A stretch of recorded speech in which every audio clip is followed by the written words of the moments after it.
allez bien? Je m'appelle Laurent, je suis un YouTuber. Je fais des petites vidéos YouTube pour savoir ce qu'ils pensent les jeunes. Vous êtes jeunes? Hein? Alors moi, mon sujet, il est simple, parce qu'aujourd'hui, on nous parle de tout et de rien. Mais il y a un sujet dont on ne nous parle pas. C'est qu'un jour ou l'autre, vous et moi, on va mourir. Oui. À quel âge vous allez mourir? Et vous? On ne sait pas, on peut partir dans 5 minutes comme dans 50 ans. Totalement. Alors ma question, c'est de savoir ce qui se passe après. Est-ce qu'il y a quelque chose après la mort? Est-ce qu'on va quelque part? Est-ce que vous avez une croyance? Est-ce que vous avez une religion? Est-ce que vous avez une idée? Est-ce que... Vous voyez? Parce que... Ça dépend des religions. C'est ça. Alors vous, quelle est votre religion par exemple? Moi, j'en ai pas. D'accord. Je suis catholique, mais je pratique pas du tout. Donc vous n'avez pas de religion quoi? Parce que pas pratiquer une religion, vous voyez, c'est... Athée plutôt. D'accord. C'est une méthode scientifique. Ok. Eh ben, c'est bien alors, parce que athée, on ne peut pas vraiment être athée. Parce que pour être athée, il faut avoir la connaissance absolue. Et on ne l'a pas. Et la méthode scientifique, c'est génial parce qu'en fait, un fait scientifique nous dit que rien ne peut rien créer. C'est-à-dire que si vous avez rien, vous aurez toujours rien. Pour qu'il y ait quelque chose, il faut qu'il y ait forcément une intelligence derrière cette chose. Vous voyez? Et donc, quand vous voyez le monde autour de vous, la nature, les animaux, le soleil, les étoiles, puisqu'il y a quelque chose, il y a forcément une intelligence derrière ce quelque chose. Mais attention, il ne faut pas mélanger avec la religion. Parce que la religion, c'est quoi en fait? Toutes les religions se valent. La religion, c'est des hommes qui se sont autoproclamés représentants de Dieu sur terre pour dominer sur les autres hommes. Et pour vous dire ce qu'il y a de bien à faire, ce qu'il n'y a pas de bien à faire. Voilà, on est d'accord. Ça, c'est la religion. Mais Dieu n'est pas religieux. C'est pas possible. Vous voyez? Parce qu'il ne vous a pas fait des robots. Les religieux, c'est quoi? Tout le monde fait pareil, tout le monde pense pareil. Si vous n'êtes pas d'accord avec eux, ils vous regardent de travers, ils vous chassent, il y en a même, ils vous tuent. Je ne l'invente pas, ça. Vous connaissez l'histoire, que ce soit catholique, que ce soit musulman, que ce soit bouddhiste. C'est toujours pareil. Dès que vous n'êtes pas d'accord avec eux, ils vous assassinent. Mais vous, vous êtes unique. Vous avez subi des injustices que moi, je n'ai pas subies. Vous avez eu des joies aussi que je n'ai pas eues, et vice-versa. On a chacun une vie. Donc ça montre quoi? Que ce créateur qui a tout créé, que l'on appelle Dieu, ce qu'il veut, ce n'est pas une religion, mais c'est une relation personnelle avec vous. Parce que vous et moi, on n'a pas la même vie. Vous, c'est pareil. Aucun homme n'a la même vie. Même les jumeaux, ils ne sont pas pareils. Vous savez qu'il n'y a pas 2 flocons de neige qui sont pareils? Il n'y a pas 2 oiseaux qui sont pareils. Ça, c'est scientifique. Hein. Vous voyez, eh ben ça montre que ce créateur, ce n'est pas une religion qu'il cherche. Mais c'est une relation personnelle. Vous voyez? Et vous savez aussi que en science, il y a des lois qui existent. La loi de la pesanteur, la loi de l'aérodynamique, il y a plein de lois. Tout est régi par des lois, en fait. Mais pour qu'il y ait des lois, il faut qu'il y ait une intelligence derrière ces lois. Parce que les lois, elles ne peuvent pas se faire toutes seules.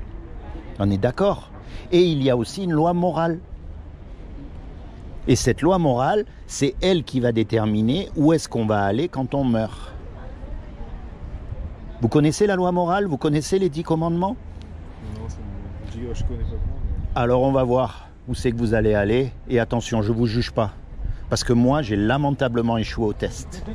Non, mais je veux que ce soit clair. Je ne suis pas là pour vous juger du tout. Oui, totalement. Par exemple, il y a un commandement, il dit « tu ne mentiras pas ». Est-ce que vous avez déjà menti? Oui. Comment on appelle quelqu'un qui ment? Un menteur. Un menteur. Il y a un commandement, il dit « tu voleras pas ». Est-ce que vous avez déjà pris quelque chose qui n'est pas à vous? Peu importe la valeur. Hein. Pris emprunté ou... Par exemple, vous fumez des cigarettes, je sais pas, mais bon, ou je sais pas, vous oubliez de rendre un briquet ou un stylo, ou vous prenez quelque chose qui n'est pas à vous. La dernière fois, j'essaie de le rendre, mais oui, ça m'est déjà arrivé intentionnellement. Il y a un commandement, il dit « tu honoreras toujours tes parents ». Est-ce que vous avez toujours honoré vos parents? Ne se prononce pas sur le sujet. Non, mais, mais vous savez, on est tous pareils. C'est pour ça qu'elle est belle, cette loi, parce qu'elle nous montre qu'en fait, on n'a pas le droit de se juger les uns les autres. Vous croyez que le pape, il pourra dire qu'il n'a jamais menti? Non. Il y a un commandement, il dit « tu ne commettras pas d'adultère ». Vous n'êtes pas marié.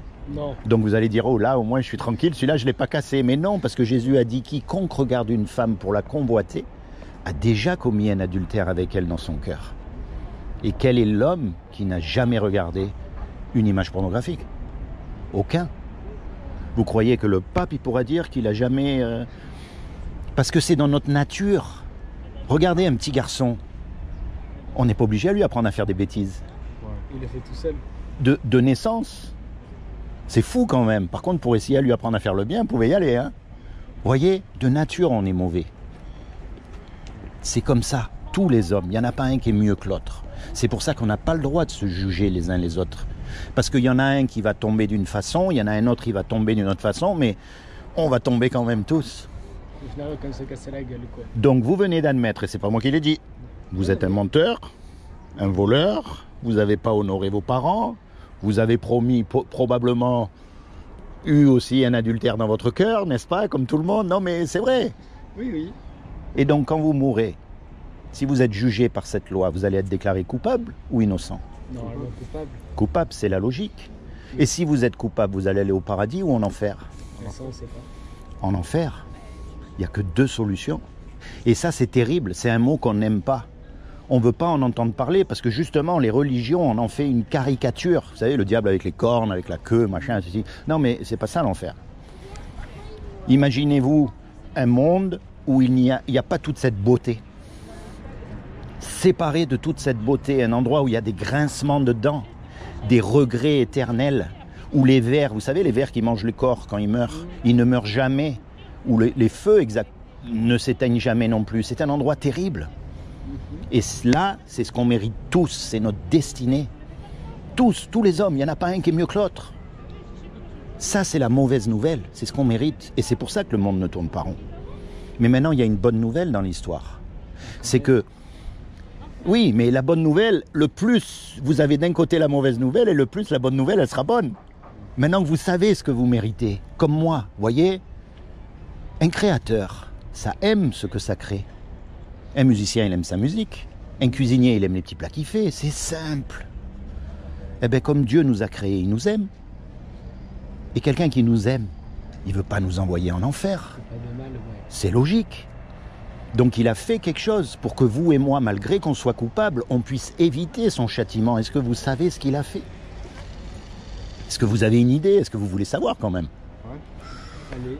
Hein? Alors, comme il a trouvé personne sur la terre de parfait, ni même le pape, ni même le rabbin des rabbins, ni vous prenez tous les religieux ensemble, il a trouvé personne. Eh bien, ce qu'il a fait, c'est qu'il est venu lui-même sur terre.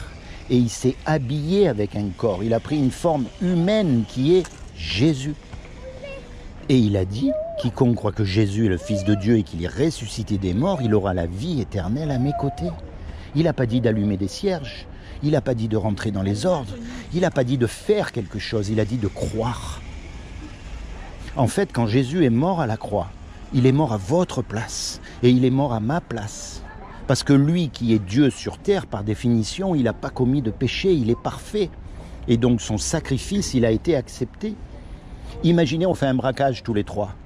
On planifie notre coup, machin, on va à la banque, Kalachnikov et tout, on rentre, puis bien sûr on se fait attraper. On est d'accord? Et puis on passe devant le juge, et le juge nous dit, voilà tous les trois, soit vous me donnez 50 000 € de caution chacun, soit vous partez 50 ans en prison. Vous avez les 50 000, vous? Moi je les ai pas. Et on ne peut pas retourner en arrière pour effacer le mal qu'on a fait. Et on ne peut pas non plus aller voir le juge et lui dire, monsieur le juge, vous êtes un bon juge, je vous demande pardon, je ne recommencerai plus, regardez tout le bien que j'ai fait autour de moi. Non, ça ne marche pas. L'amende doit être payée, on est d'accord.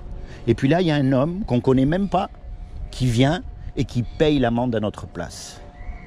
Le juge, il va être satisfait, l'amende, elle est payée, et nous, malgré qu'on est coupable, on va être libérés du châtiment. Eh bien, c'est ce que Jésus a fait pour nous à la croix. Et en échange, il ne nous demande rien. C'est gratuit, on appelle ça, c'est une grâce. Parce qu'on ne mérite rien. Et si lui n'était pas intervenu, on serait perdu. Et il ne nous demande rien en échange. C'est ça qui est fou. Juste de croire, de s'approprier ce qu'il a fait à la croix.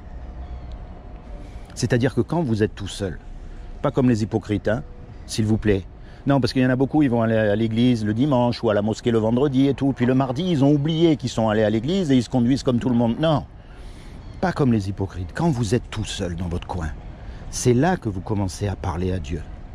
C'est là que vous commencez à lui dire, moi, je suis plutôt athée. moi j'y crois pas trop, mais quand même je sais que je vais mourir. Et je sais que je vais avoir des comptes à rendre, comme tout le monde. Alors quelqu'un m'a dit que Jésus est mort pour moi, alors je veux que Jésus devienne mon avocat. C'est aussi simple que ça. C'est dans vos moments personnels que vous vous rapprochez de Dieu. Voyez, maintenant par exemple, quelqu'un qui vous a rendu ce service, quand lui à son tour va vous demander un petit service, vous allez lui rendre. Oui. C'est logique. Alors par exemple, la prochaine fois que vous serez confronté au mensonge, ça peut arriver. Oui. Vous savez, des fois, on parle tellement vite, on ne se rend pas compte et après on regrette. Vous avez remarqué, hein, ça vous arrive aussi. La prochaine fois que vous êtes là, vous allez dire, bon, là, si je mens, personne ne va le savoir, je m'en sors bien. Oups. Mais dans votre tête, vous allez dire, Il y a un problème. il y a un problème.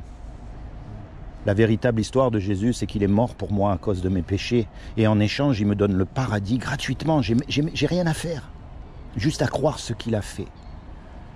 Je ne peux pas lui faire ça. Ça serait comme si je lui crachais à la figure. Donc par conscience envers Dieu, je choisis de faire ce qu'il y a de bien. C'est pas quelqu'un qui vous dit « Oh, ça c'est pas bien, oh, toi t'es mauvais » ou ceci. Non, c'est vous. Par conscience envers Dieu, sachant ce que Dieu veut, vous choisissez de l'écouter à lui et non pas de vous écouter à vous-même. Voyez ce que c'est la véritable marche chrétienne? Aujourd'hui, vous avez... Tout le monde connaît Jésus. Le Jésus des catholiques, le Jésus des protestants, le Jésus des mormons, des témoins de Jéhovah, des orthodoxes. Même les musulmans connaissent Jésus. Mais il y a quelque chose qui ne tourne pas rond. Regardez le monde autour de vous. Les gens se dévorent entre eux. Et pourtant, tout le monde est religieux. Tout le monde appartient à une religion. Vous avez remarqué? Enfin, la grande majorité, vous m'avez compris. Il y a quelque chose qui ne tourne pas rond. Mais ce n'est pas Jésus qu'ils connaissent. Parce que le vrai Jésus, le Jésus de la Bible, on ne peut le connaître que par la Bible. Et je vous conseille de vous trouver une Bible. Parce que d'abord, la Bible, sachez que ce n'est pas du tout un livre religieux. C'est pas parce que des religieux se sont accaparés la Bible et puis, en fait, ils la lisent même pas et ils y croient même pas. La Bible, c'est avant tout un livre historique. Et vous qui aimez la science, l'histoire, c'est quand même lié avec la science. Toutes les histoires qui se sont passées dans la Bible sont véridiques. Grâce à l'archéologie, qui est une science, on a pu démontrer que beaucoup d'histoires, beaucoup de personnages, beaucoup de lieux, beaucoup de batailles, se sont réellement passés. Alors, on n'a pas encore tout prouvé, mais jusqu'à maintenant, on n'a pas trouvé d'erreur. Ce qui nous laisse raisonnablement penser que ce qu'on n'a pas encore découvert, il n'y a pas d'erreur dedans. On est d'accord. Vous voyez, c'est pas juste une foi aveugle. C'est pas ouais, j'y crois ou j'y crois pas. Non, c'est basé sur des faits. Et il y a aussi un point très important. C'est ce qu'on appelle les prophéties accomplies. C'est-à-dire qu'il y a 2000 ans, il y a 3000 ans, il y a des hommes, sous l'inspiration divine, qui ont écrit des choses. Ils ont dit, il va se passer telle chose. Et ces choses se sont vraiment passées, surtout à notre époque. Encore une fois, sans aucune erreur. C'est ça qui est fou. S'il y avait une erreur, tout le château de cartes, il s'écroule, on est d'accord. Mais là, il n'y a pas d'erreur. Donc encore une fois, ça nous laisse raisonnablement penser que ce qui est prévu pour la suite, ça va vraiment se passer. Et c'est là qu'il est écrit que le jour où on meurt, on va être confronté à cette loi morale. Vous voyez, le jour du jugement dernier, on sera confronté à tous nos péchés. Il faudra qu'on rende des comptes. Et comme on ne peut pas se défendre tout seul, il nous faut un avocat. Et cet avocat, c'est Jésus. Mais le vrai Jésus, encore une fois. Voyez ce que je veux dire? Donc la clé dans toute cette histoire, c'est un mot qu'on appelle la repentance. Et repentance, ça veut dire quoi? Pour résumer, bien sûr, il faut arrêter de mentir, il faut arrêter de voler, il faut arrêter de regarder ce qu'on ne doit pas regarder. Enfin, on le sait. De toute façon, on le sait parce que la loi, elle est écrite dans notre cœur. Hein. Vous avez remarqué. Quand vous mentez, vous savez qu'il y a quelque chose qui ne va pas. Quand vous ne rendez pas quelque chose qui n'est pas à vous, vous savez que, oups, là, je l'ai volé, il ne s'est pas rendu compte, allez, c'est pas grave, on va oublier. C'est pas vrai? Quand vous regardez une image pornographique ou autre chose, vous savez qu'il y a mieux à faire quand même. Votre conscience, elle vous parle parce que cette loi, elle est écrite dans votre cœur. Donc ça, il faut le faire. Mais l'essence même de la repentance, ça veut dire de se tourner vers Dieu et de commencer à avoir un dialogue avec lui. de lui parler ce que vous avez dans votre cœur. Et ça, moi, je ne peux pas le faire pour vous. C'est pas en lisant des poèmes ou des récitations qu'on parle à Dieu, non.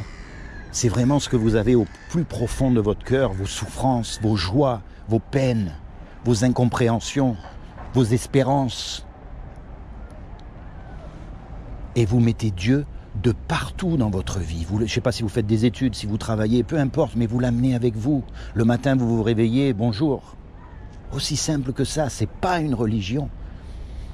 Voyez ? C'est comme s'il deviendrait à la fois votre meilleur ami, votre meilleur père, c'est le meilleur des meilleurs. Vous lui donnez la première place dans votre cœur, quoi que vous fassiez, et lui vous guidera. Voyez, c'est pas un autre homme qui peut vous dire « Eh, ce que tu fais là, c'est pas bien ». Bien sûr, il peut vous le dire comme ça, mais il n'a pas le droit de vous juger, parce qu'encore une fois, qui il est, lui, pour vous juger? Est-ce qu'il a jamais menti? Vous savez, l'amour de Dieu est proportionnel à sa haine du péché, du mal. Souvent, vous entendez « Dieu est amour »,« Dieu aime tout le monde ». C'est vrai, mais d'un autre côté, il ne peut pas voir le mal. Imaginez un homme qui drogue une petite fille de 9 ans, qui l'étrangle, qui la viole, qui la coupe en petits morceaux et qui jette les morceaux au cochon pour qu'il n'y ait pas de traces. Comment est-ce que vous réagiriez face à une telle situation? Ça dépend du mec comment il est. Oui, mais comment vous réagiriez face à lui? Comment est-ce que vous le considéreriez? Comment est-ce que vous le... C'est terrible ce qu'il fait. On est d'accord? La normalité voudrait qu'on ait peur. D'un autre côté, si la personne elle est pas bien dans ce qu'elle va vivre, pour lui c'est peut-être envie de se soulager ou de... Est-ce que c'est quelque chose de scandaleux pour vous? Pensez à vous, pas à lui. Vous, face à une telle situation, vous allez être choqué quand même. Oui. C'est normal. Et pourquoi vous allez être choqué? Vous allez être choqué parce que vous avez du bon en vous. Si vous n'êtes pas choqué, ça veut dire qu'en fait vous êtes comme lui. Si ça vous fait rien, c'est que vous êtes comme lui. Vous n'êtes pas mieux que lui. Lui est passé à l'acte, mais vous, ça vous fait rien. À la limite, c'est pas grave. Vous allez continuer à boire un café avec lui. C'est que vous êtes comme lui. On est d'accord?